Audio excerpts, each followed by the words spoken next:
তোমরা কি ভাবছো সিঁদুরদানটা কি আমি করে ফেললাম? না না, আমি সিঁদুরদান করতে যাব কেন? এটা আমি সিঁদুরদান করিনি, এটা শুধু জাস্ট টাচ আপ ছিল। হ্যালো সবাইকে, সবাই কেমন আছো? আমি বন্দনা জানা আবার চলে এসেছি একটা মেকআপের ব্লগ নিয়ে। এই দিনটা ছিল মার্চের 5 তারিখ, আমার রিসেপশন ব্রাইড। আমরা লোকেশনের উদ্দেশ্যে বেরিয়ে পড়েছি। আচ্ছা, লোকেশনটা ছিল কদমবান্দি। আমি আর আমার স্টুডেন্ট মিলে দুজনে বেরিয়ে পড়েছি। আগেই বলে দিচ্ছি, ওই দিনকে একটু বাসের সমস্যা ছিল, টোটো অটো কিছুই চলছিল না, দু একটা অটো চলছিল। তো আমরা একটা লোকেশনে নেমে যাই, আমঝুপি বলে একটা জায়গা। এই জায়গাটাতে আমি ফার্স্ট টাইম কাজ করতে আসছি, যার জন্য আমার একটু প্রবলেম হচ্ছিল, রাস্তা চিনতে খুবই অসুবিধা হচ্ছিল। এবার দেখো, আমরা হাঁটতে হাঁটতে এসে একটা জায়গায় দাঁড়িয়ে রয়ে গেছি। এত রোদের মধ্যে হাঁটতে হাঁটতে আমাদের অবস্থা খুবই খারাপ হয়ে গেছিলো। তার উপরে দেখতে পাচ্ছ 3টে রাস্তার মোড়ে আমরা এসে দাঁড়িয়ে রয়ে গেছি। আমরা বুঝতে পারছিলাম না তখন কোন দিকে যাব। এবার ফোনও করছি, ফোনের প্রবলেম হচ্ছে, নেটওয়ার্কের জন্য ফোন লাগছিল না। তারপর আমরা একটা রাস্তা ধরে আন্দাজ মতো হাঁটতে শুরু করি। হাঁটতে হাঁটতে ওদের বাড়ির লোক আমাদের পিক আপ করতে চলে আসে। অ্যাট লাস্ট আমরা পৌঁছে যাই। তো চলো এইবার ব্রাইডের থেকে জেনে নেওয়া যাক ব্রাইড কেমন লুক চাইছে। প্রিয়াঙ্কা, আজকে আমার রিসেপশন ব্রাইড, ওর আজকে রিসেপশন লুক আছে। প্রিয়াঙ্কা, কেমন লুক চাইছো তুমি বলো? আমাকে একটু ঘুমটা দেওয়া হবে আর হচ্ছে খোপা হবে। আচ্ছা প্রিয়াঙ্কা, আইসটা কেমন হবে? আইসটা কেমন? আমার মতো, তাই তো? মেকআপটাও আমার মতো, তাই তো? ঠিক আছে, দেখি পুরো লুকটা কমপ্লিট করি, কেমন লাগছে দেখি। আগেই বলে রাখি, ব্রাইড কিন্তু মেকআপ আর হেয়ার স্টাইল সব কিছু আমার ওপর ডিপেন্ড করে করছিল।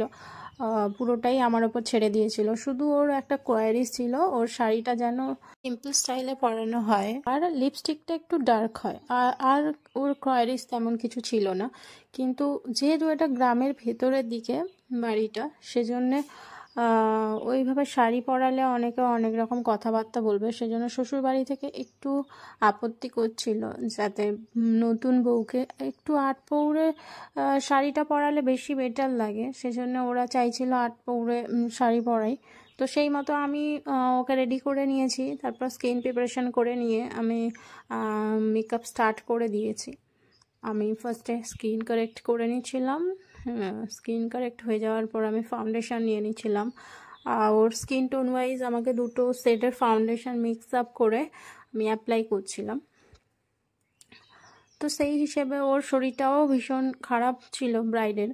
তো আমি ওকে বলেছিলাম একটু লেটে বসবে বলেছিল, কিন্তু আমি বললাম যতক্ষণ আমার মেকআপটা হচ্ছে, ফেস মেকআপ, তুমি ততক্ষণ রেস্ট করতে পারো, কোনো অসুবিধে নেই, কোনো সমস্যা হবে না। সেজন্য ও চুপচাপ বসেছিল, খুব ভালো শান্তশিষ্টভাবে বসেছিল, কোনো কথাও বলছিল না, কিছুই না, একদম চুপচাপ ছিল। যেহেতু ওর মানে বিয়ের পরে বাড়ি থেকে আস্তে আস্তে অনেকটাই লেট হয়ে গেছিলো, এসে নাই সে এখানে শ্বশুরবাড়ির কিছু রিচুয়ালস থাকে, তার জন্য রেস্ট করার মতো টাইমও পায়নি, রাত্রিবেলা ঘুমানোরও সময় পায়নি, যেহেতু ওর রাতে একদম ভোরের দিকে লগ্ন ছিল।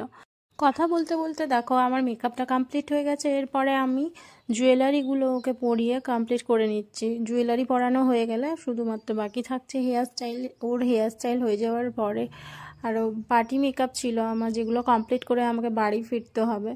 তো দেখো ওর পুরো কমপ্লিট হয়ে গেছে। লুকটা কেমন লাগছে ওকে দেখো, তোমরাও জানিও কেমন কি হয়েছে মেকআপটা ঠিকঠাক আছে কি না, নাকি খুব ওভার লাগছে। কারণ কি একটু সফটের মধ্যে করার চেষ্টা করেছিলাম, খুব বেশি লাইটার সেট আমি দিইনি। ও স্কিন টোন ওয়াইজ দিয়েছি, একটু এক সেট মতো, এক দু সেট মতো ফেয়ার করেছিলাম, যাতে ওকে দেখতে ভালো লাগে। সিঁদুর পরানোটা শুধুমাত্র বাকি ছিল, যার জন্য আমরা ওয়েট করছিলাম। ওয়েট করতে করতে যখন একটু লেট হয়ে যাচ্ছিলো, আমি ভাবলাম দু একটা সেই পাকে শর্ট নিয়ে নিই। এই দেখো সিঁদুরটা চলে এসেছে, সিঁদুরটা জাস্ট নিয়ে একটু টাচ আপ করে দিলাম, ড্যাব ড্যাব করে। এরপর আমরা জেনে নেব ব্রাইডের মুখ থেকে রিভিউটা কেমন কি হয়েছে। তোমার ওভারঅল লুকটা কেমন লাগলো? জোরে হলো।